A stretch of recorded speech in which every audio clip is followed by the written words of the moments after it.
రాష్ట్రంలో జనాభా పెరుగుదలకు సీఎం చంద్రబాబు వినూత్న నిర్ణయం ప్రకటించారు. కనీసం 2 పిల్లల సంతానం ఉంటేనే స్థానిక సంస్థలో పోటీకి అర్హత కల్పిస్తూ చట్టం తెస్తామని సీఎం చంద్రబాబు తెలిపారు.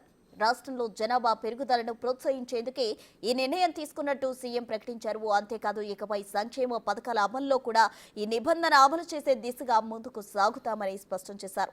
గతంలో జనాభా నియంత్రణకు ప్రోత్సాహకాలు అందించే వాళ్ళమని, 5 సభ్యులున్న కుటుంబానికి 25 కిలోల బియ్యం ఇచ్చేవాళ్ళమని గుర్తు చేశారు. కుటుంబ సభ్యుల సంఖ్య అంతకంటే ఎక్కువ ఉన్నా అంతకు మించి ఇచ్చేవాళ్ళం కాదని తెలిపారు బాబు.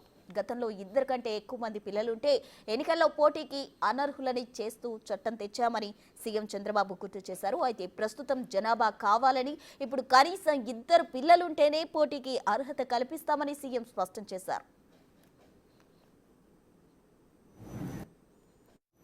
ఇద్దరు పిల్లలు ఉంటేనే ఖచ్చితంగా అవును, అది పెడుతున్నా తీసుకొస్తాం. అప్పుడు తీసుకొచ్చాం కదా, మళ్ళీ తీసుకొస్తాను. ఆ రోజు ఆ చట్టం రిలవెంట్, ఇప్పుడు ఈ చట్టం రిలవెంట్. ఇప్పుడు ఏది చూసినా family, big family is the నామ్. Family as a unit, empowerment is the reality. I want do everything. లేదు, పిల్లలు లేకపోతే పోటీ లేదు. మీరు పిల్లల కన్నాక ఏమన్నా బయట పోయినా పర్వాలేదు, మీరు ఎలిజిబుల్. సమాజానికి వదిలిపెట్టాలి మీరు. రాష్ట్రంలో జనాభా పెరుగుదలకు సంబంధించి సీఎం చంద్రబాబు వినూత్న నిర్ణయం ప్రకటించారు. 2 పిల్లలుంటేనే పోటీలో పాల్గొనడానికి ఉపయోగపడతారు అంటూ కూడా సీఎం చంద్రబాబు చెప్పారు. కనీసం 2 పిల్లల సంతానం ఉంటేనే స్థానిక సంస్థల ఎన్నికల్లో పోటీకి అర్హత ఉంటుంది అంటూ కూడా సీఎం చంద్రబాబు చెప్పడం జరిగింది. దీనికి సంబంధించి పూర్తి వివరాలు మా ప్రతినిధి శివ అందించేందుకు సిద్ధంగా ఉన్నారు. శివ, ప్రస్తుతం మొత్తం మీద చూసుకుంటే ఆంధ్రప్రదేశ్ ప్రభుత్వం వినూతమైన పథకానికి శ్రీకారం చుట్టిందని చెప్పుకోవచ్చు. గతంలో ఒక్కరే పిల్లలుండా సంతానం ఉండాలని చెప్పి గతంలో చంద్రబాబు నిర్ణయం తీసుకుని దాని చట్టం కూడా చేశారు.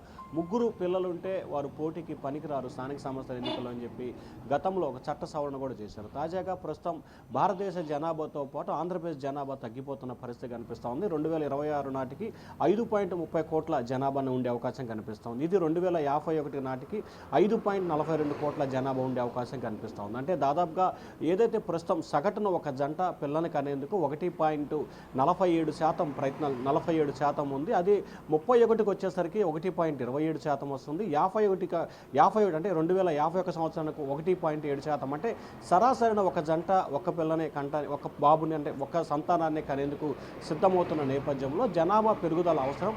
భవిష్యత్తులో ఇదే పరిస్థితి కొనసాగితే విశాలమైన రోడ్లు, విశాలమైన విమానాశ్రయాలు, పెద్ద పెద్ద రోడ్లు వస్తాయి కానీ దాంట్లో తిరగటానికి ఉపయోగించుకోవడానికి ప్రజలు జనాభా ఉండరు. సంపద సృష్టిస్తారు, ఆ సంపదను ఎవరికి ఇవ్వాలో తెలియదు. కాబట్టి ఖచ్చితంగా రానున్న రోజుల్లో చట్ట సవరణ చేస్తాము.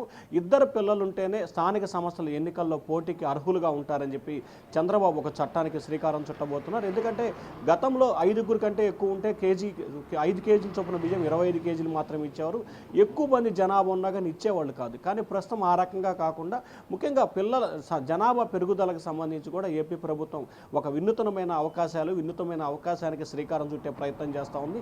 ప్రతి జంట కూడా 2 పిల్లల్ని కనే విధంగా కూడా చర్యలు తీసుకోవాలి. 2 పిల్లలు ఉండే విధంగా కార్యాచరణ రూపొందించాలి. తద్వారానే 2051 నుంచి 2071 కూడా ఆంధ్రప్రదేశ్లో జనాభా కొంతవరకు ఉండే అవకాశాలు కనిపిస్తాయని చెప్పి చంద్రబాబు అయితే ఒక రూపకల్పన చేశారు. తాజాగా నిన్న జీడీఎస్పీకి సంబంధించి గణాంకాలు ఏ రకంగా వృద్ధి చెందబోతున్నాం అనే అంశానికి సంబంధించి ఆయన పవర్ పాయింట్ ప్రజెంటేషన్ ఇచ్చాడు. ఆ పవర్ పాయింట్ ప్రజెంట్ ఇచ్చిన సమయంలో భారతదేశంలో జనాభా అలాగే ఆంధ్రప్రదేశ్ జనాభా 2024 నుంచి 2051 వరకు ఉన్న అంచనాలని ఏ రకంగా ఉండబోతోంది, ప్రస్తుత జనాభా ఎంత, 26కి ఎంత, 31కి ఎంత, 51కి ఎంత అనే అంచనాలు వేసిన నేపథ్యంలో అంటే 26 నుంచి కూడా క్రమేపీ జనాభా తగ్గుదలకు ఎక్కువగా చూపించే అవకాశాలు కనిపిస్తున్నాయి. సో ఈ నేపథ్యంలోనే జనాభా పెంపొందేందుకు శ్రీకారం చుట్టాలని చెప్పి చంద్రబాబు అయితే ఒక పిలుపునిస్తా ఉన్నారు ప్రస్తుతం.